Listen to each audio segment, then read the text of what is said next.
village, the safe haven of the desert folk. Whoa, this landscape is really something else. What a cool place! Let's go check it out!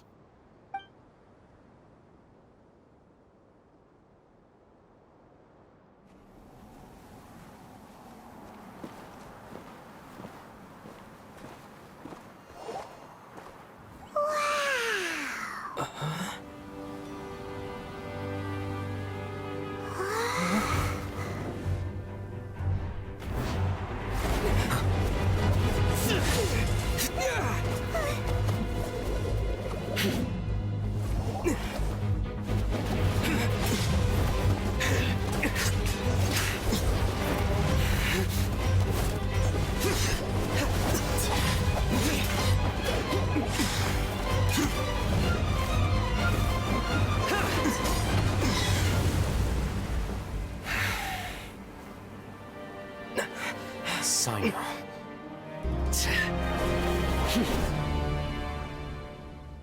Unless my memory fails me, we have barely spoken 2 words to each other before now at the Academia. Would you care to enlighten me as to when and how I invited the General Mahamatra's wrath? Al-Haytham, do not think you can escape my judgment just because you managed to escape my attack. Judgment? So that's how you'd characterize your actions here, is it? Or would elimination perhaps be a more accurate description? Had I used my full strength, not even this traveler would have been able to stop me. Though styled like an assassination, I sought only to ensure that my target would be unable to flee or resist. Standard practice for the Matra, as well you know. Seemed to me more like your own personal touch.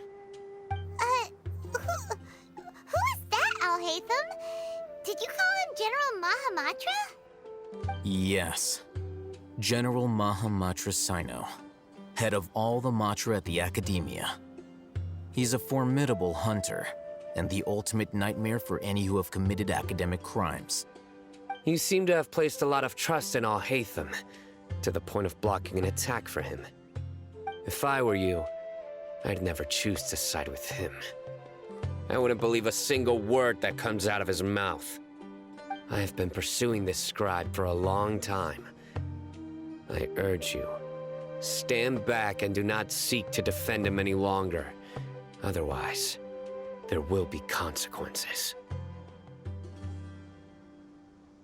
Has Al-Haytham done something wrong? Paimon doesn't think he's as bad as you've made him out to be. I won't waste my breath explaining things. Al-Haytham, I saw it during our fight. Take it out. The divine knowledge capsule you're hiding on your person. Unless you want me to retrieve it for myself. Very perceptive of you. Nothing escapes a Matra's senses. Wait, the divine knowledge capsule? Didn't it fall into the Matra's hands in Port Ormos? No wonder you speak with such confidence, Sino.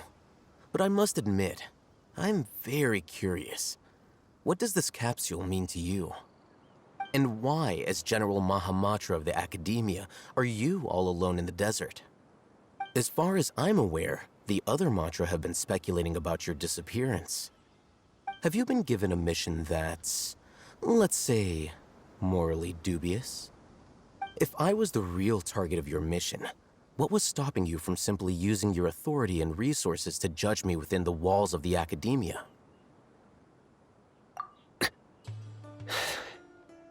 I should have known you'd be difficult to deal with. You two? Ugh! What should we do, Traveler? Paimon feels like we can't trust either of them! Ahem. Well, look at you two, acting all tough and self-righteous over there. Wait, Dia?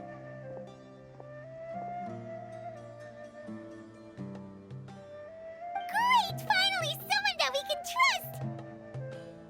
You gotta help us out here, otherwise these two are gonna start fighting again! Yeah, sure looks that way. 2 giants from the Academia duking it out once and for all. Not something you get to see every day, that's for sure. Listen, I know you academic types love to fill up your big brains with self-righteous morality and lord your empty rules and virtues over each other. But how dare you bring your petty disputes into the safe haven of Aru Village? It seems like someone's gonna have to beat some sense into your thick skulls until you finally learn to respect these grounds.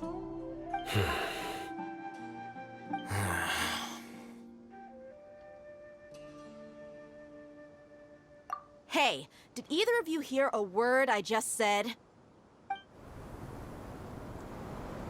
Whoa, what's going on? The wind's so strong. Is this a sandstorm? Paimon's gonna get blown away. Another sandstorm? What's up with these recently? Hey! All of you, over here, quickly! We have to take cover! Someone's calling for us. Oh, this wind is too strong. Let's get over there. That sounded like Candace. Come on, you two. Jeez, are all of you academia folks such hard work? Move it! All right, stop yelling.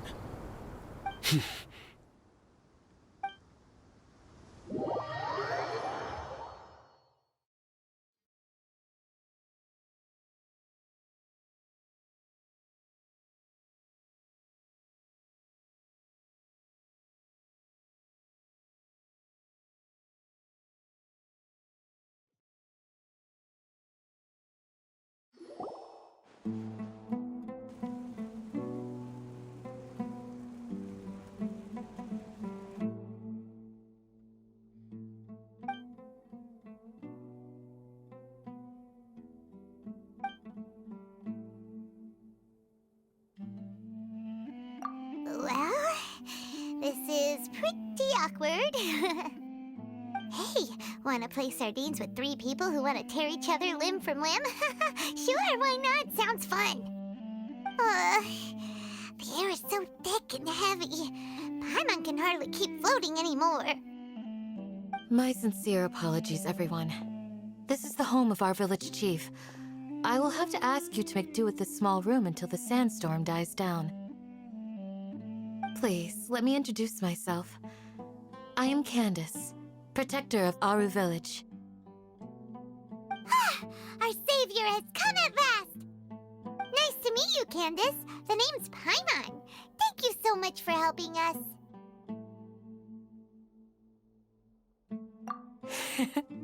There's no need to thank me. It's only right to help each other when the weather gets rough.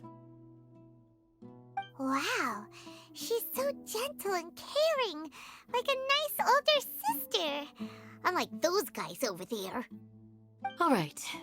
Now that we're all better acquainted, we should return to the topic at hand. As a guardian charged with the responsibility to protect my fellow villagers from harm, I was observing your conflict from afar, even before the sandstorm started. And now that you have set foot within our village itself, it is all the more my responsibility to make absolutely sure that you pose no threat whatsoever to us. So please, have an honest and sincere conversation with one another, and put your hostile feelings to rest. If anyone dares to start anything again while they are under this roof, I will not hesitate to send them out for some quality time with the creatures of the sandstorm.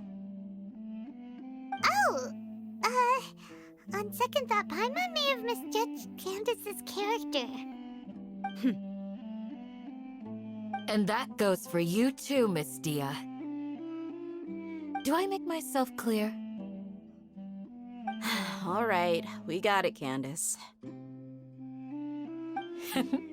That's what I like to hear. So, which of you will begin? I was supposed to be a mediator, but I might have gotten a little too involved just now. Anyway, one of those two should probably start talking.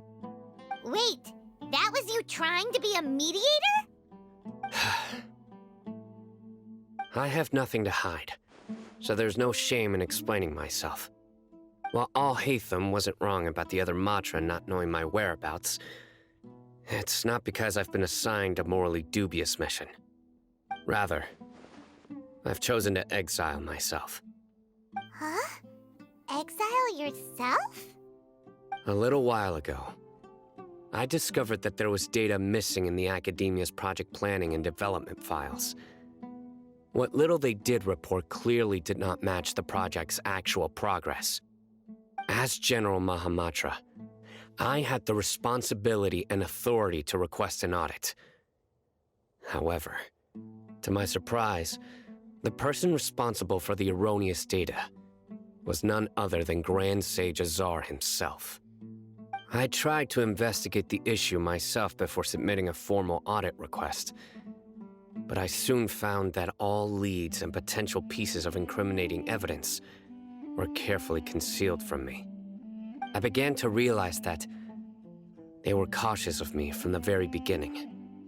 Unsurprisingly, the Grand Sage rejected my audit request as soon as the submission reached his desk. He even said to me, "The power of the General Mahamatra is granted by the sages. You have no right to judge us." So they really are up to no good. I realized then that to the Grand Sage, the Matra are nothing more than tools for the sages to assert and maintain their control over knowledge. The vows that we took, the principles that we strive to uphold, they are meaningless to the academia of today. I believed it would be wise to flee the academia before the sages had a chance to take action against me. This way, they can no longer see nor predict my actions. I will never give up on this investigation. There's no need for someone else to give me power or authority. Once I find the truth, I will administer judgment by my own name. Sino seems to have the same goal as us. We're all investigating the sages. Plus, now that he's no longer the General Mahamatra, he somehow feels a lot less scary. Well, Sino, if that's your story, then why did you see Alhaitham as a target? When I was investigating the matter in the academia, I overheard a conversation between Alhaitham and a sage. The sages asked you to investigate a blonde-haired traveler. Do you dispute this, Alhaitham? What? Like many parts of the project, this assignment was undocumented. Now throw in your suspicious behavior with the Divine Knowledge Capsule, and I think we deserve an explanation. Yes. I was indeed tasked with investigating the Traveler. Alhaitham! After all, the promised reward was so great that hardly any scholar could have refused. The sage told me, once you've completed this assignment, I can give you a glimpse of divine knowledge. A most enticing offer. Unfortunately, those academics don't know me at all. Their words contained one key piece of information, namely that divine knowledge indeed exists. That gave me all I needed to know. From my perspective, the sages are far from trustworthy. Think about it. Isn't it a little strange they're so willing to share divine knowledge with anyone, even as a reward? So, I began my own investigation following the lead of the Divine Knowledge Capsule. In the end, I realized my wisdom in committing to this rather than collaborating with the sages. Had I been less guarded, I probably would have ended up like that Ain al-Ahmar mercenary, incapable of remaining sane for long enough to hold a conversation. You mean that the sages originally planned to dispose of you, using one of those capsules that drive people insane? I'd already given up on the assignment by then. I only told the academia I was waiting in Port Ormos for you to appear so they wouldn't suspect anything. So it came as quite a surprise when I encountered my erstwhile target while investigating the Divine Knowledge Capsule. Criminals do love to talk about coincidences. Even though I ran into the Traveler by chance, I had no intention of providing assistance to the academia. Also, you should remember, you were the ones who decided to follow me and strike up a conversation after I left that tavern. That's true. Alhaitham helped us out at Caravan Rebat as well. Maybe he's telling the truth. I'm willing to apologize if that's worth anything to you. I took the Divine Knowledge Capsule behind your back because I judged its existence to be a significant risk. I felt that it would be best for no one to interact with it before it had been properly studied. After all, curiosity often proves to be the most dangerous thing in this land. You should be well aware, Scribe Al-Haytham, that curiosity can also lead you to danger and suspicion. Answer me this. Did the sages share any information about their project with you? Have I not made myself clear? You and I are both distrusted by the academia. Do you really think they would tell me anything? Fine. Although you haven't completely proven your innocence, I won't regard you as an enemy, for now. As you wish. Good. I'm glad to see you two clearing up your misunderstandings. And now you, Dia. I believe it's your turn. Oh, sorry. Whatever the boys were talking about must have been so boring that I spaced out. My situation is pretty straightforward. My employer, Dunyarzad of the Homayani family, is friends with the Traveler and is currently recovering from her illness at home. I had nothing going on, so I decided to return to Aru village for a visit. I was actually looking forward to a pretty exciting time getting back together with everyone here.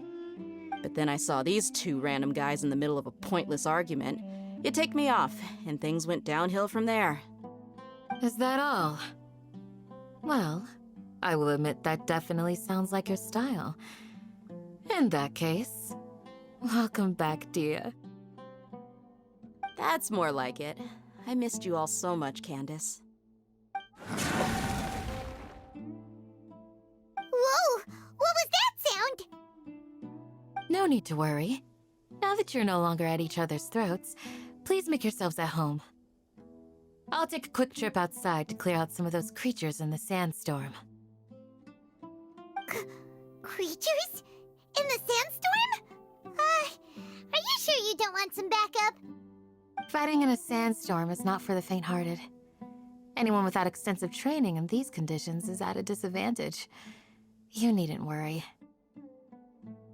Yeah, just leave them to Candace. Don't worry, she's as tough as they come.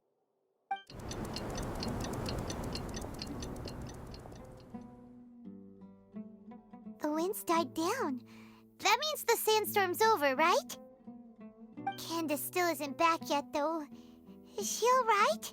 Maybe we should go out and check on her. When you put it that way, even I'm starting to feel a little worried. All right, let's go. We've been here long enough, and the boys are as chatty as the floor.